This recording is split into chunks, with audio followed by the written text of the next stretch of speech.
In our video about the Iran hostage crisis, I promised to tell you about the rescue attempt. This is that story. On April 24, 1980, 8 American helicopters flew into the Iranian desert on a mission to rescue 52 hostages held in Tehran. None of them made it. 8 American servicemen died in a ball of fire in the middle of nowhere. Their burned bodies were paraded through the streets of Tehran. The mission was a catastrophic failure that humiliated America and destroyed Jimmy Carter's presidency. This is Operation Eagle Claw, the disaster that changed special operations forever. Subscribe, because this story explains why we have SOCOM today. By April 1980, the hostages had been held for nearly 6 months. Diplomacy had failed. Sanctions had failed. The United Nations had failed. Iran's revolutionary government had no intention of releasing the Americans. President Carter was desperate. His approval ratings were collapsing. The nightly news counted the days. Day 150, day 160, day 170. And each day made him look weaker. He needed a solution, and the only solution left was force. The Pentagon had been planning a rescue mission since November 1979, almost from the day the hostages were taken. The problem was, it was nearly impossible. Tehran is 600 miles from the nearest friendly territory. The embassy compound was in the middle of a city of 5 million hostile people. The hostages were spread across multiple buildings. Iranian guards were everywhere. Getting in was hard. Getting out with 52 hostages was harder. Getting out alive seemed almost impossible. But the military had a plan. They called it Operation Eagle Claw.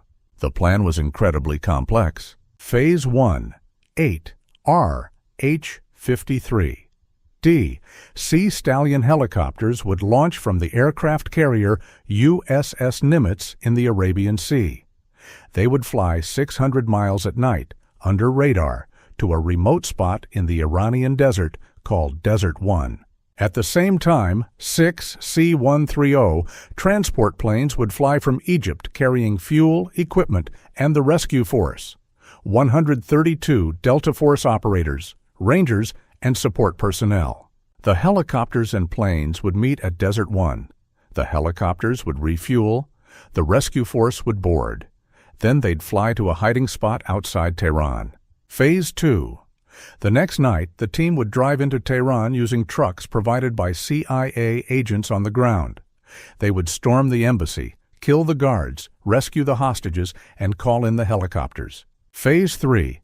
The helicopters would land in a nearby stadium, pick up everyone, and fly to an abandoned airfield where C-141 transport jets would be waiting. Everyone flies home. Simple, right? On paper, maybe. In reality, it was a nightmare of moving parts. The mission required perfect execution from hundreds of people across thousands of miles. Everything had to work. The helicopters had to work. The weather had to cooperate. The Iranians had to stay blind. Any failure at any point would doom the entire operation. Colonel Charlie Beckwith led the ground force. Beckwith was a legend, a Green Beret who had created Delta Force, America's elite counterterrorism unit. He was tough, experienced, and utterly devoted to his men. He was also worried. Beckwith wanted 12 helicopters for the mission. The Navy gave him 8. He wanted his own pilots, men he'd trained with. Instead, he got Marine pilots who'd never trained with Delta Force. "I'm not sure these guys can do it," he told his commanders. They told him to make it work. The mission launched on April 24, 1980. At 7:30 p.m. local time, 8 helicopters lifted off from the USS Nimitz. They flew in radio silence, barely 200 feet above the water, then crossed into Iranian airspace. Almost immediately, things went wrong. The helicopters flew straight into a habub, a massive dust storm that turned the night sky into a wall of brown. Visibility dropped to 0. The pilots couldn't see their instruments. They couldn't see each other. Helicopter number 6 showed a cracked rotor blade warning light. The pilot landed in the desert. The crew was picked up by another helicopter, but the mission was now down to 7. Then helicopter number 5's navigation system failed. The pilot got lost in the dust storm. He turned around and flew back to the Nimitz. 6 helicopters left. The remaining 6 finally arrived at Desert One around 11 p.m., an hour late. The C-130s were waiting with fuel. Delta Force was ready. But then helicopter number 2 reported a hydraulic failure. The system was leaking fluid. The chopper could still fly, but it couldn't be trusted for the mission. 5 helicopters. Beckwith had been told he needed a minimum of 6 helicopters to carry all the hostages and rescue team out of Tehran. 5 wasn't enough. He faced an impossible choice: go forward with 5 helicopters and risk leaving people behind, or abort the mission and go home with nothing. He called Washington. At the White House, President Carter was waiting by the phone. When Beckwith reported the situation, Carter asked one question: "Can you do it with 5? Beckwith said no. Carter gave the order: abort. The mission was over before it started. But the disaster was just beginning. At Desert One, the helicopters needed to refuel before they could fly back to the Nimitz. The C-130s needed to leave before Iranian patrols discovered them. Everything was rushed. Everything was chaos. At 2:40 a.m., helicopter number 3 lifted off to reposition for refueling. The pilot was disoriented. The rotor wash kicked up a massive cloud of dust. He couldn't see. He drifted left. His rotor blade struck a C-130 transport plane loaded with fuel and ammunition. The explosion lit up the desert like daylight. 8 men died instantly: 5 Air Force crew in the C-130 and 3 Marines in the helicopter. Their bodies were incinerated. The fire spread. Ammunition cooked off in the flames. The remaining Americans fled into the surviving C-130S and flew out of Iran, leaving behind the burning wreckage of 5 helicopters and the bodies of their comrades. The mission wasn't just a failure, it was a catastrophe. The Iranians found Desert One the next morning. They found the burned helicopters, they found the bodies, they found classified documents that should have been destroyed. And they made sure the world saw everything. Iranian state television broadcast images of the wreckage. They showed the charred bodies of American servicemen. They paraded the remains through the streets of Tehran while crowds chanted, "Death to America." For America, it was the ultimate humiliation. 8 men had died for nothing. The hostages were still captive. And now Iran had proof that America had tried and failed to challenge them. The operation's failure had consequences beyond those 8 deaths. The Iranians, fearing another rescue attempt, scattered the hostages across the country. Some were moved to prisons, some to private homes, some to locations unknown. This made any future rescue essentially impossible. The hostages would remain captive until Iran decided to release them, which wouldn't happen for another 269 days. At home, the political damage was fatal. President Carter went on television to take responsibility. "It was my decision to attempt the rescue operation," he said. "It was my decision to cancel it when problems developed. The responsibility is fully my own." His approval rating, already low, dropped further. The image of those burning helicopters became the symbol of his presidency. Well-intentioned, but incompetent. When Ronald Reagan challenged him in November 1980, the hostages were the unspoken issue. Reagan promised strength. Carter represented failure. Reagan won 489 electoral votes to Carter's 49. One of the biggest landslides in American history. The men who died at Desert One deserve to be remembered.